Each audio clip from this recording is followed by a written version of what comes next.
The past few days has seen a flurry of activity in other states as the Trump administration cracks down on transgender athletes in sports. But here in Colorado, there appears to remain a wait-and-see approach, specifically when it comes to high school sports.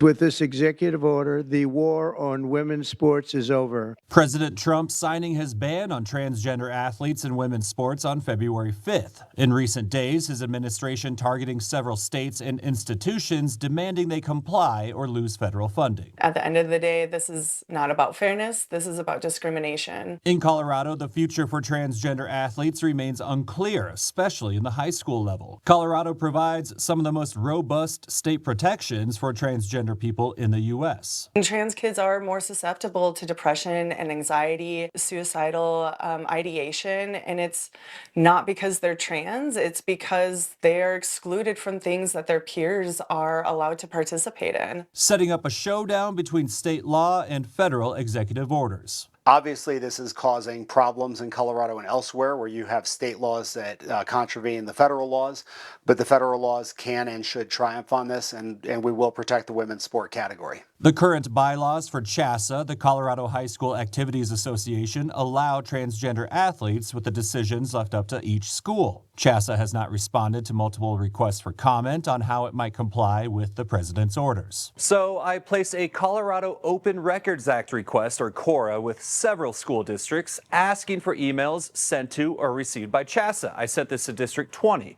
District 11, and District 12, and what I learned is they all received this email on February 10th, but nothing appears to have been communicated since then. Sent 5 days after Trump's order, KOAA's email states it creates a, quote, direct conflict between federal directives and existing Colorado state law, adding Colorado state law remains in effect. Nearly 50 days later, no additional guidance from KOAA. So I think they are just waiting to see what happens. No one really wants to move first on these cases. Law professor Tim Holbrook says the whole situation remains complicated. The executive order really just reflects what Trump thinks the interpretation of Title IX should be, and that discrimination on the basis of sex means that trans girls and women cannot play in women's and girls' sports. But he's not the ultimate arbiter of what that means.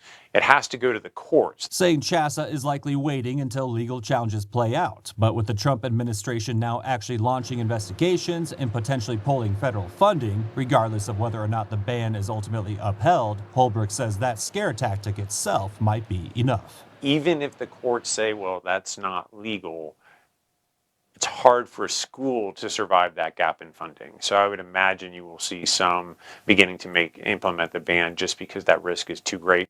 For this report, I reached out to KOAA and the Department of Justice multiple times, as well as the Department of Education. None of them responded to my questions, but as far as my reporting has revealed thus far, there are no federal investigations into the state of Colorado in this realm of transgender athletes, and the University of Colorado system, for example, tells me they are in compliance.